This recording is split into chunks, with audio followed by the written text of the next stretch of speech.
I think there's some things that happened in NFL Week 1 that we certainly need to chat about, like the replay system, okay? And Chuck Pagano, obviously, the year that you stopped coaching, you went to the NFL, and you were around, I believe, the refs and the officiating. What is the advanced replay? Is that what they're calling this entire Replay assist, Pat. Replay assist, and they're using it this year. There was a play actually in Seattle-Denver game that I didn't realize happened. I assume Seattle and Denver fans realized it happened, but I think as an NFL fan, we need to be very pumped about this taking place. Here's the situation as it unfolded in real time.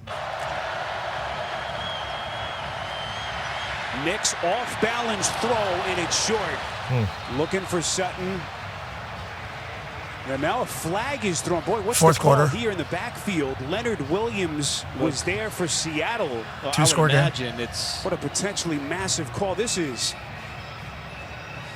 To me, the question is, did they hit Bo Nix in the head? And B, did they take more than a step and a half after he released the football on whether or not to call roughing the passer?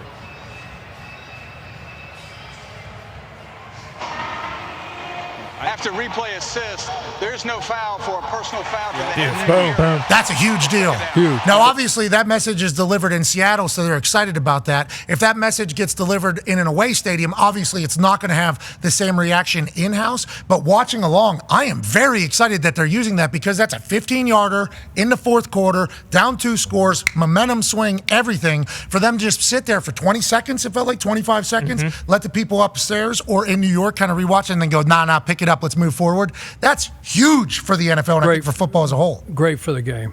Competition committee. So that one you saw there, they voted and passed that hits to the head and neck of a passer, ineligible downfield on a pass play, late hits out of bound, and then grounding as it pertains to pressure, pocket, and line of scrimmage.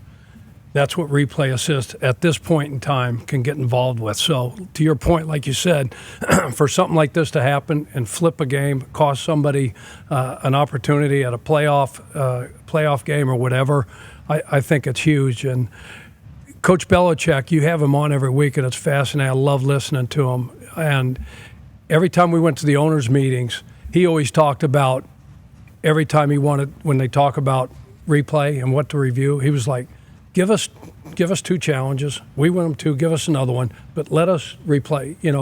Challenge anything. And they don't want to open up that Pandora's box to challenge everything because there's so much subjectivity with these officials.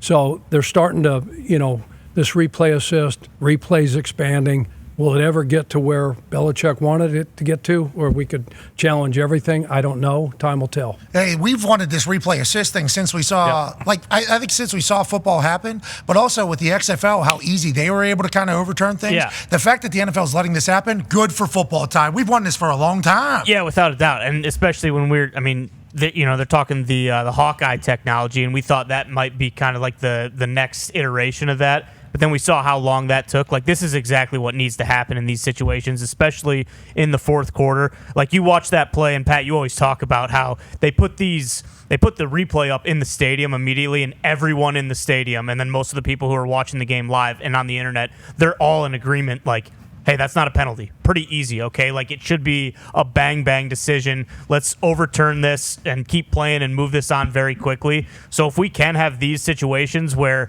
they don't have to take 3 to 4 minutes in the fourth quarter when it's seemingly a very obvious call, like, this is massive. And hopefully this is the kind of thing where the refs aren't, I don't know, are the refs the one asking for the replay assist? I think they jump in the ear They just there. go right in? They just get right in their ear. Which is huge. Huge. Because then the pride, ego of on-field refs isn't being, like, the head ref isn't looking at one of his refs and saying, I don't believe you, and then going, because that's bad. Yeah. Bad. That's not good for their relationship chemistry, team chemistry either. So for them just to jump in there and kind of fix it in real time. And also, there was a... Oh, yeah. So for them saying that's not a penalty, that's good for football. Huge. No head and neck.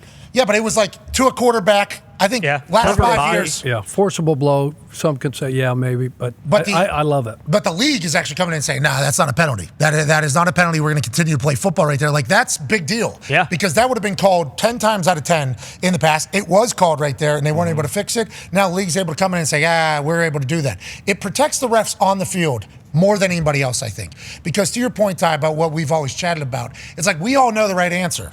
But these refs aren't even allowed to look at the jump, not even allowed to know if they were right or wrong. If they're caught looking at the Jumbotron and reacting, they get fired or made fun of on the internet. So literally everybody's allowed to use 4K. Everybody's allowed to use super slow motion. Everybody's allowed to zoom in on the exact thing. But the refs on the field are only allowed to use their eyes in real time and have to make the decision. So it's always been like, well, the refs on the field don't want to get cucked by camera or by technology because you're kind of dunking on the on-field refs. They have a lot of pride too, and this is their profession, and yada, yada, yada. And we've always made the point like, hey, let's make their lives better so that they're not getting their asses booed out of the building whenever they were wrong, but we could easily make it right for them. It helps their lives, it helps the game, it helps the quality, it helps the efficiency. I'm thankful that we are in a time where the NFL is like, yeah, let's go ahead and give it a go. And, you know, the NFL is like the Titanic. So to turn left, which they should have done with the Titanic. For sure. They should have done it. Never know with the glaciers. Yeah, should have just turned left. But it's hard to necessarily just like steer things as quick as we all want it to be. This has been something like 3-4 years in the making. And now that we're finally doing it, it's like, thank God. Let's go ahead and do this. And let's expand this because I think it makes the on-field ref's life a lot better.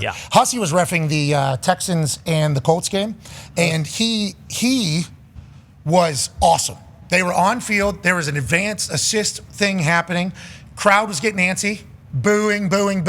And he turns and goes, we were trying to figure out whether or not, like he explained the situation. He actually apologized. Yeah, I'm sorry. It was awesome. It was sweet. It was like he was a human, which is also something we've been asking for some time too. Like, hey, the white cap, that person is on a solo shot in front of 50 million people. There's not a lot of humans that get solo shots representing a sport, a league, everything in front of that many humans, except for our head ref. Need that ref to have a little pizzazz. Need to have a little confidence, moxie, pizzazz, sauce, everything like that. And you're representing the sport. You're not just representing that game, you're representing the entire sport. So the reason why Hockey League was loved, Gene Steratore was loved, Cleats loved, Huss loved, it's because like little moxie, little sauce, little confidence, and also explaining what just happened. Yeah. I think good. Let's not get too chatty. Sure. Of course not. You know, we don't need this to be I don't like that he apologized, but I appreciate that there was a little transparency. It was great. It was great. He's doing his job. No, I agree, but like I like that he's at least treating these fans as humans as opposed to just being a robot. I think we're getting to a good spot. And now, granted, what he said was not great for the Colts, so he got booed. But at halftime, I saw him, he and I know each other, and I was like, hey, I love that you just explained that shit pretty efficiently and quickly. I mean, you got your ass booed, but like I appreciate that you did that. I think it's good. I think we're in a good spot with the refs right now. The illegal formation, obviously, is a whole thing that they're trying to stop, but like everything else feels good. They were way too technical.